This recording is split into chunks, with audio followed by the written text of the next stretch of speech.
Will your favorite card make the cut? Will Team Rocket finally blast off into bankruptcy? And most importantly, will anyone ever catch them all when some cards cost more than a Gyarados-sized yacht? Hold on to your Pokeballs, trainers, because this journey is about to get seriously expensive. Number 1.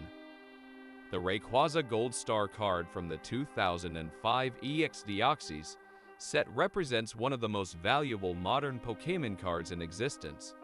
As part of the coveted Gold Star card classification, Rayquaza Gold Star was one of the ultra-rare chase cards that collectors desperately sought from EX Deoxys booster packs upon the set's release. However, with EX Deoxys booster boxes selling for over $300 each today, pulling a Gold Star Rayquaza represents a massive payout. In PSA 10 gem mint condition, copies of this card have sold for as high as $27,000 at auction. Even ungraded copies in excellent condition can sell for several $1,000s on the secondary collector's market. So what makes Rayquaza Gold Star so valuable? As mentioned, Gold Star cards were special shiny inserts that appeared in sets periodically from 2004 to 2007. They signified the absolute best and most powerful Pokémon in the sets. Rayquaza has always been a fan-favorite legendary dragon Pokémon. Number 2. As part of the iconic original starter trio from 1996 base set, First Edition Venusaur holds special significance for Pokémon collectors, especially in high-grade condition. When the Pokémon TV first launched, Venusaur stood beside Charizard and Blastoise as the most coveted pulls from booster packs. Decades later, First Edition copies remain holy grail cards for die-hard collectors. Recent sales of PSA 10 gem mint Venusaurs have exceeded $10,000, with particular standout versions going for over $50,000. So why does this plant dinosaur command such immense prices in the collecting world today? As one of the unforgettable Kanto region starters, Venusaur has built-in nostalgic appeal. But the key factor is the First Edition stamp found on the cards from the inaugural print run in 1999. Number 3. Blastoise occupies a special place in collectors' hearts as one of the most iconic of the original starter Pokémon from 1996 base set. Alongside Venusaur and Charizard, this water-type turtle embodied the starters that players spent hours deliberating between at the beginning of their first Pokémon journeys on Game Boy. So when the Pokémon TV launched in 1999, pulling a First Edition, Blastoise felt like catching lightning in a bottle. Today, these cards trade hands for upwards of $20,000 in PSA 10 gem mint condition. For collectors and investors, First Edition Blastoise represents a true treasure. Much of Blastoise's immense value derives from the black First Edition stamp it bears, indicating it comes from the very first print runs of the Pokémon card game in North America.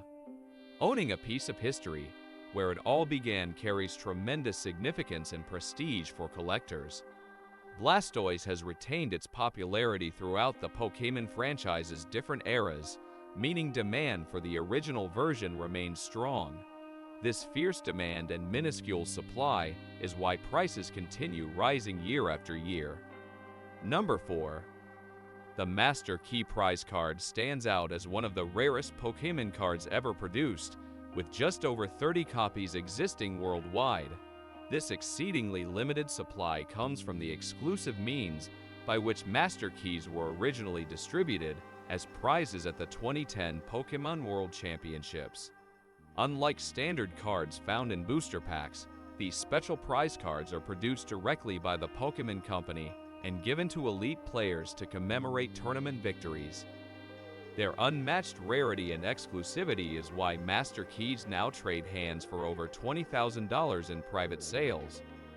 What makes Master Keys so scarce and sought after is that the only way to obtain one originally was to compete at the absolute highest levels of competitive Pokémon, given out solely to top 4 finishers at the 2010 World Championships. The recipients represent some of the most skillful Pokémon video game players on the planet. Number 5. The number 1 trainer prize card stands today as one of the hobby's undisputed crown jewels. Harkening back to the inaugural Pokémon trading card game tournaments held in Japan in 1997, it was awarded exclusively to top performers who proved masters of the original card game itself. Given out prior to the global launch of Pokémon as a multimedia franchise, these cards encapsulate a pivotal moment in history for collectors. Recent sales of PSA 10 copies have eclipsed $90,000, but the real value stems from the card's profound nostalgia and significance. To win one of these Mutuo trophies back in 1997 required true mastery of the newly created Pokémon card game. It meant outdueling dozens, if not hundreds, of Japan's top players when competitive Pokémon was still in its infancy. That accomplishment and skill is forever commemorated by the number 1 trainer card. As such, ownership today conveys membership in an elite circle of Pokémon pioneers who laid the foundation for the modern game. Number 6. The one-of-a-kind Ishihara GX card encapsulates the pinnacle of Pokémon Company CEO Tsunekazu Ishihara's career and rise to prominence. In celebration of his 60th birthday in 2018, the Pokémon Company specially produced Ishihara GX as a gift for the occasion. The card fittingly depicts Ishihara reaching for a Master Ball, the ultimate Pokéball capable of catching any Pokémon without fail.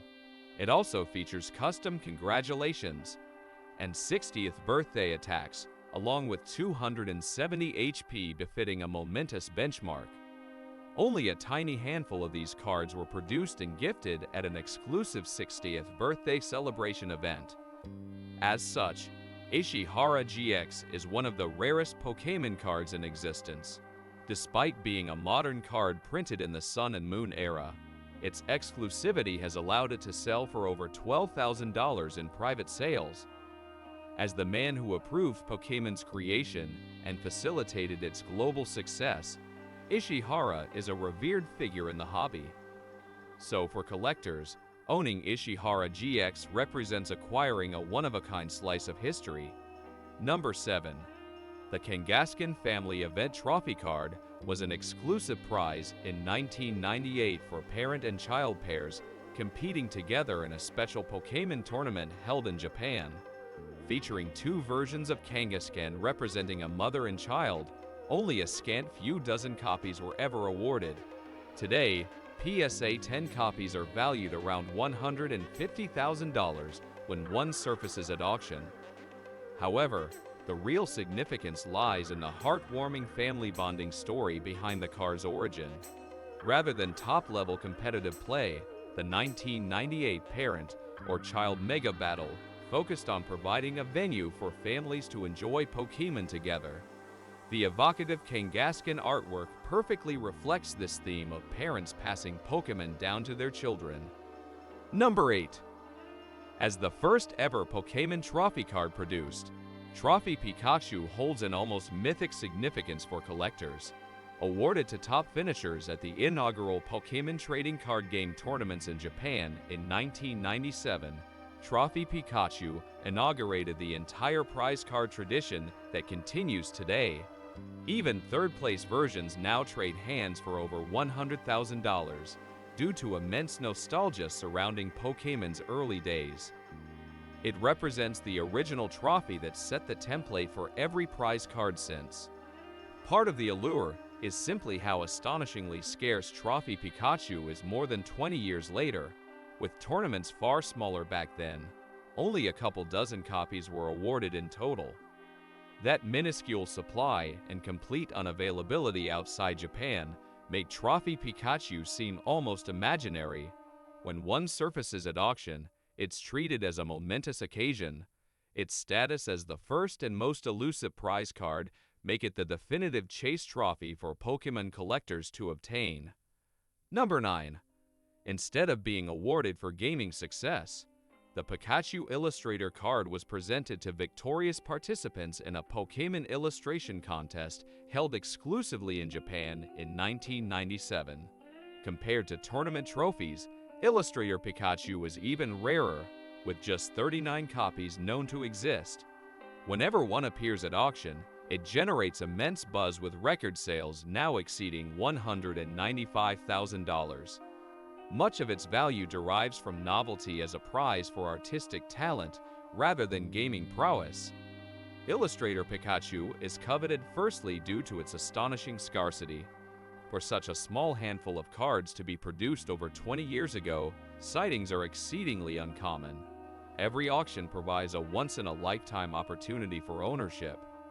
Secondly, as a card showcasing Pikachu as an artist rather than a battling Pokémon, it provides novelty and distinction for collectors. The uniqueness drives up demand from investors wanting to diversify their portfolios. Number 10.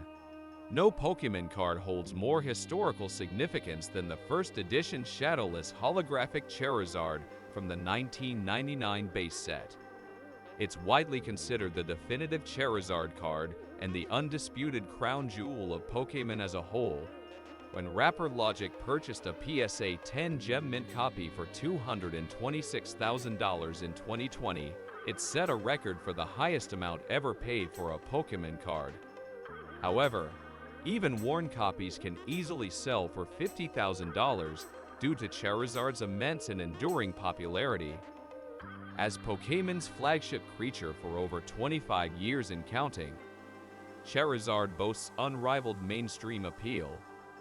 It's the one most desired and recognized Pokémon, making its original card insanely coveted. The shadowless component, referring to lack of shadow borders on early production runs, adds further uniqueness.